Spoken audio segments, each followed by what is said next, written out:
Hello friends, welcome है आपका हमारे इस क्लास में। आज की क्लास आपके लिए बहुत इंपॉर्टेंट होने वाली है। क्लास को कंप्लीट लेंगे और बहुत केयरफुल के साथ, क्योंकि क्लास के आज के सवाल बहुत इंपॉर्टेंट है आपके एग्जाम के पॉइंट ऑफ व्यू से। ये क्लास आप जो बच्चे पीसीएस आरओ या आरओ एग्जाम की तैयारी कर रहे हैं, लोअर पीसीएस या यूपीएससी एग्जाम्स की तैयारी कर रहे हैं, उनके लिए ये प्रैक्टिस क्लास है। चलिए क्लास शुरू करते हैं। उससे पहले देखो, कोई जीत बाकी है, कोई हार बाकी है, अभी तो जिंदगी का सार बाकी है। यहाँ से चले हैं नई मंजिल के लिए, या तो एक पन्ना है, ये तो सिर्फ एक पन्ना है, अभी तो पूरी किताब बाकी है। ठीक है, तो भाई एक पन्ने के साथ शुरुआत करो। हर किसी की शुरुआत 0 से 1 से होती है। ठीक है, चलिए स्टार्ट करते हैं। पहला सवाल हमारे स्क्रीन पर आ चुका है। क्वेश्चन नंबर 1, डेटा विज्ञान पर अंतर्राष्ट्रीय सम्मेलन निम्नलिखित में से किस राज्य में आयोजित होने जा रहा है? डेटा विज्ञान पर अंतर्राष्ट्रीय सम्मेलन है किस राज्य में? आज मैं ज़्यादा एक्सप्लेन नहीं करूंगी, पीडीएफ आपको टेलीग्राम चैनल पर मिल जाएगी। टेलीग्राम लिंक आपको डिस्क्रिप्शन में दिया हुआ है, वहाँ से पढ़ लेंगे। क्योंकि आज मेरे पास थोड़ा सा टाइम कम है, इसलिए मैं थोड़ा सा कम एक्सप्लेन करूंगी। क्लास आपकी डिलीवर होनी ज़रूरी है, और क्लास के आपकी क्लास ना छूटे, इसीलिए मैं क्लास को बिल्कुल आपको तैयार कर रही हूँ। चलिए, तो डेटा विज्ञान पर अंतर्राष्ट्रीय सम्मेलन निम्नलिखित में से किस राज्य में होने जा रहा है? यह हरियाणा में होगा, उत्तर प्रदेश में, कर्नाटक में, राजस्थान में। कहाँ पर होगा? अगर इसकी बात करें तो ये कहाँ होगा? ये होगा हरियाणा में। आंसर हो जाएगा इसका ऑप्शन ए, हरियाणा। देखो, कुरुक्षेत्र विश्वविद्यालय का सांख्यिकी परिचालन का अनुसंधान विभाग, इसके द्वारा यानी कि सांख्यिकी अनुकूलन और डेटा विज्ञान में नवीन रुझान लाने के लिए यह अंतर्राष्ट्रीय सम्मेलन का आयोजन होगा हरियाणा में। और ये 3 दिवसीय सम्मेलन होगा, और अंतर्राष्ट्रीय सम्मेलन होगा 21 से 23 दिसंबर 2024 तक हरियाणा में आयोजित किया गया। ठीक है, चलिए अगला सवाल नंबर 2 कह रहा है कि पुंडरी विधानसभा क्षेत्र हरियाणा के निम्नलिखित में से किस हिस्से का या किस जिले का हिस्सा है? पुंडरी विधानसभा क्षेत्र हरियाणा के किस हिस्से में? इतना डीप उत्तर प्रदेश सरकार में नहीं पूछेगा, लेकिन हो सकता है एग्जाम आ जाए। ये होगा आपके कैथल में, क्योंकि कैथल एक ऐतिहासिक क्षेत्र है, ऐतिहासिक क्षेत्र है, और इस ऐतिहासिक क्षेत्र की वजह से ये कैथल आपके लिए बहुत इंपॉर्टेंट है। पुंडरी विधानसभा हरियाणा के कैथल जिले में आता है, और ये राज्य सरकार के नए जो उपमंडल हैं उनके जिलों के प्रस्तावों के मूल्यांकन के लिए समिति गठित की गई। और पुंडरी जो कैथल जिला है, इसका उपमंडल का दर्जा देने का प्रस्ताव जो है प्रस्तुत किया गया है, यानी कि समिति की रिपोर्ट प्राप्त होने के बाद इसे मंजूरी दी जाएगी। ठीक है, सवाल नंबर 3, प्रसिद्ध सूफी संत यानी कि शेख उल आलम का जन्म निम्नलिखित में से किस राज्य में हुआ था? अगर आपसे बात करी जाए यहाँ पे, चलिए सवाल पढ़ेंगे और देखेंगे सवाल को। हाँ, सवाल क्या पूछ रहा है आपसे? सवाल है कि सूफी संत शेख उल आलम का जन्म निम्नलिखित में से किस राज्य में हुआ? कर्नाटक में, उत्तर प्रदेश में, जम्मू कश्मीर में, राजस्थान में।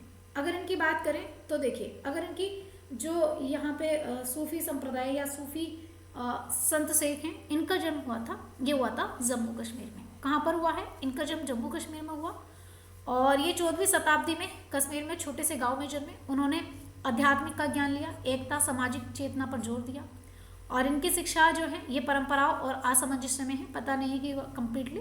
दूसरी बात है, उन्होंने कश्मीर संस्कृति, सूफी परंपरा और उससे भी आगे यहाँ पे अमिट छाप छोड़ी है। खैर, अगला सवाल आपके सामने है कि निम्नलिखित में से कौन सी भारतीय संविधान की संघीय विशेषता है? न्यायपालिका की स्वतंत्रता, एकल संविधान, संविधान का लचीलापन, या एकल नागरिकता? आंसर क्या होगा इसका? चलिए, अगर इसके आंसर की बात करें तो इसका सही आंसर क्या हो जाएगा? ये हो जाएगा न्यायपालिका की स्वतंत्रता। आंसर होगा ऑप्शन ए। ठीक है, चलिए, तो संविधान के एकात्मक और संघीय विशेषता एकल संविधान है, संविधान का लचीलापन है, आपातकाल प्रावधान है, एकल नागरिकता है, एकीकृत न्यायपालिका है। देखो, अगर बात करें ना कि यहाँ पे संख्या यानी कि जो फेडरलिज्म को मजबूत करती है ना, अगर बात करें कि जो फेडरलिज्म को मजबूत करती है, तो भाई एकल न्यायपालिका की स्वतंत्रता है, फ्री न्यायपालिका की स्वतंत्रता है। ठीक है, तो उसने कहा था कि कौन सी एक विशेषता है, तो भाई जो न्यायपालिका की एकल स्वतंत्रता है। अच्छा, अगर बात करें, देखो यहाँ पे इसकी विशेषताएं बहुत सारी हैं, तो संविधान का लचीलापन, आपातकाल, एकल नागरिकता, एकीकृत न्यायपालिका, साथ में अखिल भारतीय सेवाएं हैं, राज्यपाल की नियुक्ति है, भारतीय संविधान की संघीय विशेषता, दोहरी सरकार नीति है, विभिन्न स्तरों के बीच शक्तियों और अधिकारों का विभाजन है, संविधान की कठोरता है, न्यायपालिका की स्वतंत्रता है, द्विसुध। तो ये सब आंसर। चलिए सवाल नंबर 5, निम्नलिखित में से कौन सा देश G7 समूह का सदस्य नहीं है? चलिए, आप मुझे बताएंगे कि G7 में कौन कौन से कंट्री हैं? Australia, Canada, France, Germany. देखिए अगर G7 की बात करी जाए कि G7 में, तो G7 में आपका कनाडा आता है, कनाडा आता है, और फ्रांस आता है, ठीक है, और जर्मनी आता है, ठीक है, जर्मनी आता है, और ये माँ पिटेंगे गिरा की मात्रा, और इसके बाद में इटली आता है, और जापान आता है, और यूनाइटेड किंगडम आता है, ठीक है, और संयुक्त राज्य अमेरिका USA आता है, ठीक है। तो और यूरोपीय संघ भी इसमें आता है, ठीक है। UN की बात करें तो यूरोपीय संघ ये भी आता है। 1 2 3 4 5 6 7, तो वैसे UN तो इसी में है। तो ये G7 हमारे कंट्री हो जाएंगे। अगर G7 की बात करें तो दुनिया की 7 उन्नत अर्थव्यवस्था है। ये सातों के साथ कैसे हैं?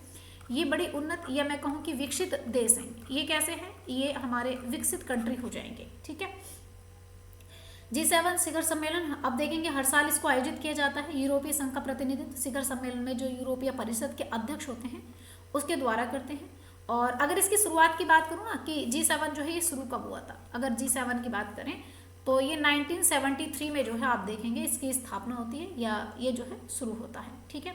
चलिए इसका आंसर क्या हो जाएगा? मैंने कहा कि कौन सा देश नहीं है, इनमें से कौन सा नहीं आ रहा? ऑस्ट्रेलिया नहीं आ रहा है, आंसर होगा ऑप्शन ए, ऑस्ट्रेलिया नहीं आ रहा, ठीक है। तो G7 में 1975 में गठित होती है, ठीक है। ये सारा डेटा आप आराम से पढ़ लेंगे कौन कौन सी कंट्री है। सवाल नंबर 6 वो कह रहा है यहाँ पे डीएनए परीक्षण का एक भाग निम्नलिखित में से कौन सा होगा? कोशिका वैद्युत कण संचलन हो देखते हुए, या स्क्रीनिंग होगा, या फिर यहाँ पे संगमिति होगा। तो डीएनए का एक भाग, देखो डीएनए किस में हिस्सा होगा? डीएनए का कोशिका का जो मैं कहूँ कि जो कोशिका का जो इलेक्ट्रोफोरेसिस होता है उसमें, जो सेल फ्री का इलेक्ट्रोफोरेसिस होता है उसमें होता है आपका डीएनए। अगर डीएनए की बात करें तो डीएनए भाई जो राइबोसोम्स होते हैं, जो राइबोसोम है ना, राइबोसोम्स उनके अंदर यानी कि धागेनुमा संरचना है, और इस धागेनुमा संरचना में ही आप देखेंगे इसको जो फाड़ के देखते हैं तो जो प्रोटीन है उसके अंदर डीएनए है ना। चलिए तो डीएनए का परीक्षण या प्रक्रिया के 4 मुख्य चरण होते हैं। एक तो निष्कर्षण होता है, इसके बाद में परिमाणीकरण होता है, और प्रवर्धन होता है, और कोशिका का वैद्युतीकरण संचलन होता है, ठीक है। अगला सवाल नंबर 7। सवाल नंबर 7 है कि हरामी नाला निम्नलिखित में से किसके लिए एक प्राकृतिक सीमा के रूप में कार्य करता है? भारत चीन के साथ, भारत पाकिस्तान के साथ, भारत नेपाल के साथ, भारत बांग्लादेश के साथ। नाम ऐसा है, माफ कीजिएगा, हरामी नाला, तो ये किसके साथ होगा? भारत पाकिस्तान के साथ, ठीक है। तो हरामी नाला गुजरात के कच्छ यानी कि क्षेत्र में जो 22 किलोमीटर की लंबी ज्वारीय चैनल है जिसको हम हरामी नाला या प्राकृतिक सीमा है जिसको हरामी नाला नाम दिया गया है। सवाल नंबर 8 राष्ट्रीय चंबल अभ्यारण्य स्थापित किया गया है। तो राष्ट्रीय चंबल अभ्यारण्य बताएं भाई, ये 1965 में, 1979 में, 1981, 1990 में। अच्छा एक बात बताओ, चंबल बीहड़ क्षेत्र मध्य प्रदेश उत्तर प्रदेश वाला है ना, तो ये कब स्थापित किया गया था? ये किया गया था 1979 में। तो चंबल जो अभ्यारण्य है इसका निर्माण 1979 में चंबल नदी के जो लगभग पास वाला एरिया वहां पे किया गया, और ये उबड़ खाबड़ वाला स्थलीकृत राजस्थान, मध्य प्रदेश, उत्तर प्रदेश इनकी सीमाओं पर जो चंबल वाला क्षेत्र है वो वाला है, ठीक है। तो ये एक महत्वपूर्ण क्षेत्र हो जाएगा, और ये रामसर स्थल के रूप में भी शामिल है, और ये जो है देखेंगे वर्ल्ड लाइफ जो इंटरनेशनल का जो कार्यक्रम है इसके मुख्य उद्देश्य विश्व पक्षियों और जैव विविधता के संरक्षण के लिए भी, इसके नेटवर्क के लिए भी जाना जाता है, ठीक है। सवाल नंबर 9 है कि संयुक्त राष्ट्र ने हाल ही में 2024 के लिए अंतर्राष्ट्रीय वर्ष घोषित किया है। ऊंटों के संबंध में कौन सा विचार सही है? देखिए कैमलिड और कैमलिडी परिवार की किसी भी जो सम या उंगलियों पर वाले खुर वाले प्राणी को संदर्भित करता है। यह वे शुष्क और उच्च ऊंचाई वाले वातावरण के प्रति उल्लेखनीय अनुकूल के लिए जाने जाते हैं। आपको पता था 2023 की बात करें तो 2023 जो हमारे मोटे अनाज मिलेट्स के लिए था, 2024 आप देखेंगे कि जो कैमलिड्स है उनके लिए है ना। तो लेकिन ये तो सबको पता है कि किसके लिए, लेकिन बात आती है कि अगर वो डीप में पूछ ले तो क्या आंसर होगा, है ना। देखो इसका सही आंसर क्या होगा भाई, यहाँ पे दोनों ही हो जाएंगे। आंसर होगा ऑप्शन सी। उसने पूछा है कौन सा सही है, दोनों ठीक है, ठीक है। पहली बात, संयुक्त राष्ट्र ने हाल ही में 2024 में अंतर्राष्ट्रीय ऊंट वर्ष घोषित किया, ठीक है। अब 2023 अगर आपसे पूछे तो ये क्या है, ये है मिलेट्स के लिए, यानी कि ये हो जाएगा आपका मिलेट्स के लिए, ठीक है। मिलेट्स के लिए यानी कि मोटा अनाज, ये है मोटे अनाज के लिए, ठीक है, मोटा अनाज वर्ष। कैमलिड का तात्पर्य यानी कि भाई देखो ऊंट के परिवार से है, जिनके मैं बात करूं वो परिवार जिनकी उंगलियों वाले यानी कि खुर वाले जानवर होते हैं उनके लिए, ठीक है। जैसे आप कहेंगे लामा इसी में आता है, अल्पाका इसमें आता है, साथ में गुआनुको इसमें आता है और यहाँ पे विकुना इसमें आता है, ठीक है। और ये शुष्क क्षेत्र में और उच्च ऊंचाई वाले वातावरण के प्रति अपने उल्लेखनीय अनुकूल के लिए भी जाने जाते हैं, ठीक है। चलिए अगला सवाल नंबर 10 है कि भारत में सड़कों का घनत्व सबसे अधिक किस राज्य में है। बड़ा इंपॉर्टेंट सवाल है, पूछा भी गया था कि भारत में सड़कों का घनत्व सबसे ज्यादा किस स्टेट में हो जाएगा। महाराष्ट्र में, तमिलनाडु में, केरल में, उत्तर प्रदेश। तो ये कहां पर होगा? अगर देखो इसकी बात करें, जो केरल की बात करूं ना, आंसर होगा इसका ऑप्शन सी। अगर केरल की बात करूं तो केरल की बात करें ना सबसे ज्यादा घनत्व हो जाएगा। और ये प्रति वर्ग किलोमीटर की बात करें तो क्या बोलते हैं, हाँ 1000 वर्ग किलोमीटर की बात करें तो 1000 वर्ग किलोमीटर है ये पर, ठीक है। इतना जो है किलोमीटर का हो जाएगा, इतने वर्ग किलोमीटर में। और किलोमीटर की बात करें तो और ज़्यादा ही निकलेगा इसमें। तो इसका सही आंसर क्या हो जाएगा? सबसे पहले आप देखेंगे कि सबसे ज़्यादा घनत्व किसका हो जाएगा? केरल का। अच्छा, अगर केरल ना करके इसमें सबसे ज़्यादा अगर दिल्ली पूछा जाता तो सबसे ज़्यादा हो जाएगा दिल्ली का, है ना। ये तो राज्य पूछा है, उसने पूछता कि किसमें, राज्य ना लगाता तब। तो दिल्ली में कितना हो जाएगा? दिल्ली में हो जाएगा 10,904 प्रति किलोमीटर, ठीक है। ये पर किलोमीटर हो जाता।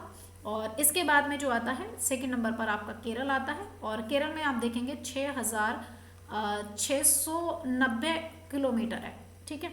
और इसके बाद में असम आता है, असम। और इसके बाद में आता है गोवा, ठीक है। तो इनकी अपनी अलग अलग है, लेकिन ये हमें दो पता होना चाहिए कि केरल का कितना है। और सबसे नंबर 1 पे दिल्ली आता है। खैर इसमें दिल्ली नहीं था, इसीलिए आंसर आपका ऑप्शन सी हो गया। तो भारत में सड़कों का सर्वाधिक घनत्व केरल में हो जाएगा, जो मैंने आपको बताया है, ठीक है। और यूनियन टेरिटरी में दिल्ली आ जाएगा, ठीक है। चलिए, तो सड़कों की लंबाई के मामले में महाराष्ट्र राज्य में प्रथम स्थान पे रखता है। अगर सड़कों की लंबाई की बात करें, दुनिया का सबसे ऊंचा सड़क मार्ग पूछेंगे तो ये लेह श्रीनगर हो जाएगा, लेह लद्दाख वाला, काराकोरम दर्रे के पास वाला, ठीक है। इसकी ऊंचाई लगभग 3,450 किलोमीटर हो जाएगी। 2006 में इसको राष्ट्रीय राजमार्ग घोषित किया गया था, ठीक है, 1D घोषित किया गया था। अगला है सवाल नंबर 11। सवाल नंबर 11 क्या कहता है? जनजातीय गौरव दिवस निम्नलिखित में से किस आदिवासी नेता की जयंती पर मनाया जाता है और कब मनाया जाता है, ये भी बताएंगे। देखिए, जो बिरसा मुंडा है, अगर बात करें बिरसा मुंडा या फिर श्री अल्लूरी सीताराम राजू या फिर शहीद वीर नारायण, तो या फिर रानी गायदुल्लो, अगर इनकी बात करें तो इसका सही आंसर क्या हो जाएगा? देखो, जो बिरसा मुंडा है ना, बिरसा मुंडा, आंसर होगा ऑप्शन ए। देखो, पहली बात, बिरसा मुंडा जयंती दिवस या इनकी जयंती पर जनजातीय दिवस मनाया जाता है। और ये मनाया कब जाता है तो आपको पता होगा। जनजातीय दिवस की बात करें अगर हम, तो जनजातीय दिवस कब मनाया जाता है? हाँ, जनजातीय दिवस आपको मनाया जाता है, ये एक भी भारतीय स्वतंत्रता सेनानी, धार्मिक नेता और नायक भी थे। इन्होंने 19वीं सदी के अंत में ब्रिटिश शासन के दौरान आधुनिक झारखंड, बिहार के आदिवासी क्षेत्र में भारतीय आदिवासी धार्मिक आंदोलन का भी नेतृत्व किया था, ठीक है। चलिए आगे बात कर लेते हैं। यहाँ पर एक मिनट,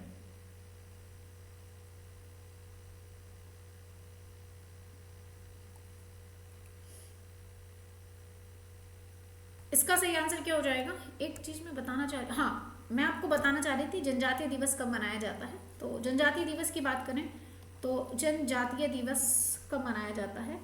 ये 15 नवंबर, आंसर क्या होगा? 15 नवंबर, ठीक है। भारत सरकार का यानी केंद्रीय मंत्रिमंडल के द्वारा ये जो है बैठक की गई थी। अगला सवाल नंबर 12 है। सवाल नंबर 12 है कि भारतीय वन्यजीव संरक्षण की स्थापना निम्नलिखित में से किस वर्ष की गई?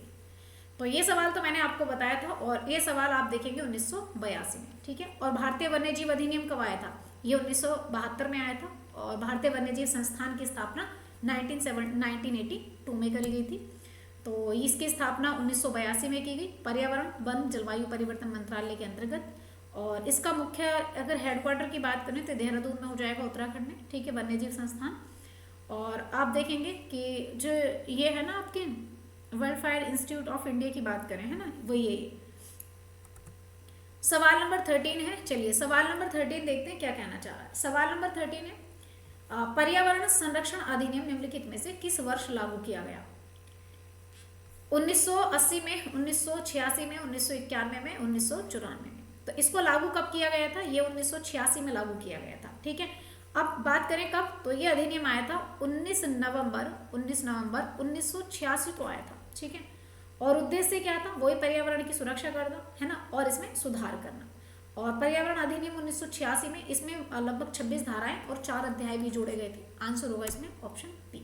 ठीक है, ये सब डेटा आप आराम से पढ़ लेंगे। अगला सवाल नंबर 14। सवाल नंबर 14 क्या कहता है, चलिए देखते हैं। प्रधानमंत्री ने बिहार के निम्नलिखित में से किस जिले में आदिवासी आइकन और स्वतंत्रता सेनानी बिरसा मुंडा की 150वीं जयंती को चिन्हित करने के लिए एक स्मारक टिकट या सिक्का जारी किया है? बांका या गोपालगंज में, या फिर बेगूसराय में, या फिर जमुई में? फिलहाल अगर इसके आंसर की बात करें तो देखो यहाँ पे बात करें, इसका सही आंसर क्या हो जाएगा? फिलहाल इसका सही आंसर हो जाएगा यहाँ पे जमुई में। कहाँ पे? जमुई में। तो प्रधानमंत्री ने बिहार के जमुई जिले में आदिवासी नेता जो थे, स्वतंत्रता सेनानी भी थे बिरसा मुंडा, इनकी 150वीं जयंती पर एक स्मारक सिक्का जारी किया है। और ये जो है 15 नवंबर को बिरसा मुंडा की जयंती मनाई जाती है और 2021 को जनजातीय गौरव दिवस के रूप में घोषित किया गया था। ठीक है, चलिए सवाल नंबर 15। सवाल नंबर 15 की बात कर लेते हैं। यहाँ पे क्या कहता है? सरकार किसान कल्याण योजना निम्नलिखित में से किस राज्य सरकार के द्वारा शुरू की गई थी? बिहार के द्वारा, उत्तर प्रदेश, राजस्थान, या फिर महाराष्ट्र? किसके द्वारा स्टार्ट की गई थी? तो देखिए इसका आंसर हो जाएगा ये राजस्थान ने शुरू की है। किसने? राजस्थान ने। देखो, सरकार किसान कल्याण योजना राजस्थान सरकार के द्वारा शुरू की गई और इसके तहत किसान राजस्थान में प्राथमिक सरकारी भूमि विकास बैंक और केंद्रीय सरकारी बैंक ऋण प्राप्त करने के लिए, इस योजना का मैं बात करूं तो इस योजना के समय ऋण चुकाने या प्रोत्साहित करती है, सब्सिडी के माध्यम से कम ब्याज और पेशकश करती है ताकि कम ब्याज पर ऋण मिल सके। सवाल नंबर 16 है कि राष्ट्रीय ग्रामीण स्वास्थ्य मिशन निम्नलिखित में से किस वर्ष शुरू किया गया? 2001, 2005, 2007, 2009? इसका सही आंसर क्या हो जाएगा? इसका सही आंसर हो जाएगा 2005 में राष्ट्रीय ग्रामीण स्वास्थ्य मिशन स्टार्ट किया गया था और ये 12 अप्रैल 2005 से शुरू किया जाता है। और इसका उद्देश्य था कि ग्रामीण क्षेत्रों में आसानी से और सुलभ और सस्ती जवाबदेही जो है स्वास्थ्य सेवाएं दी जाएं। दूसरी बात, इस योजना में विशेष रूप से ग्रामीण और गरीब और कमजोर वर्ग के जो स्वास्थ्य सुविधाएं प्रदान करने के लिए स्टार्ट की गई थी। अगला सवाल नंबर 17 है, कह रहा है कि यहाँ पे जेली फिश और सेल फिश और क्रे फिश, साथ में कट फिश, कटल फिश और hagfish, starfish, silverfish, ये जो प्रजातियां हैं ये किस पशु प्रजाति में आती हैं? ये इकाइनोडर्मेटा में आती हैं, या फिर पैरीफेरा में, या फिर मोलास्का, या मत्स्य में? देखो जितनी भी ये फिश हैं, पहली बात इन सभी फिशेस की बात करूं तो ये मत्स्य में नहीं आती, ये सब मछलियां नहीं है, बल्कि ये इकाइडर्मोमेटा में आती हैं। किस में आती हैं? ये इकाइनोडर्मेटा में आती हैं। आंसर होएगा ऑप्शन ए, क्योंकि जितने भी ये फिशेस हैं ये सब मछलियां नहीं हैं, ये इकाइनोडर्मेटा समूह के सारे जीव हैं और ये समूह सभी पशु समुद्री हैं। इनमें जल परिवहन प्रणाली पाई जाती है और इनमें तंत्रिका तंत्र विकसित नहीं होता है, इनमें प्रजनन की विशेष क्षमता होती है। ठीक है, अगला सवाल नंबर 18 यह है कि भारत में इसरो का मुख्यालय प्रक्षेपण जो है इसरो का मुख्य प्रक्षेपण केंद्र कहाँ शुरू हुआ है? श्रीहरिकोटा में, अहमदाबाद में, तिरुवनंतपुरम में, या फिर हसन में? तो ये कहाँ शुरू हुआ है? श्रीहरिकोटा। और श्रीहरिकोटा आप देखेंगे इसरो का जो है यहाँ प्रक्षेपण केंद्र है और ये बहुत ही इंपॉर्टेंट है। ठीक है, तो श्रीहरिकोटा जो है इसका मुख्य प्रक्षेपण केंद्र हो जाएगा और ये आंध्र प्रदेश श्रीहरिकोटा में हो जाएगा। और ये भारतीय प्रक्षेपण यानों में जो है ठोस ईंधन और रॉकेट विभिन्न चरणों में पृथ्वी पर जो है परीक्षण किया जाए, इसके लिए बहुत सारी डिटेल है, आप आराम से देख लेंगे। अगला सवाल है सवाल नंबर 19। टारगेट बुल्स आई और मंजलो रंडिंग जो है ये स्किट या शूटिंग, ट्रेन शूटिंग आदि जो खेल हैं ये किस खेल से संबंधित हैं? ये सब वाटर पोलो में इस्तेमाल किए जाते हैं ये सब, या राइफल चलाने में, बेसबॉल में, गोल्फ में? तो ये सभी जो शब्द हैं ये सभी राइफल चलाने के लिए प्रयोग किए जाते हैं, ये सभी शब्द। ठीक है, चलिए इसके बारे में बहुत सारी चीजें हैं, आप देख लेंगे। अगला और आज का अंतिम सवाल नंबर 20 है। संयुक्त राष्ट्र द्वारा व्यापक परमाणु परीक्षण प्रतिबंध संधि किस वर्ष अपनाई गई थी? 1991 में, 1994, 1996 या 2000 में? तो ये कब अपनाई गई थी? ये अपनाई गई थी 1996 में। ठीक है, चलिए इसके बारे में सारी चीजें आपको दी गई हैं, आप आराम से देख लेंगे। ठीक है, तो आज की क्लास हमने छोटी इसलिए रखी है क्योंकि आज टाइम बहुत कम था, लेकिन सवाल करवाने थे, क्लास आप तक पहुंचनी थी, इसलिए क्लास कंप्लीट करी। Thank you for watching guys, thank you. PDF आपको टेलीग्राम पर मिल जाएगा।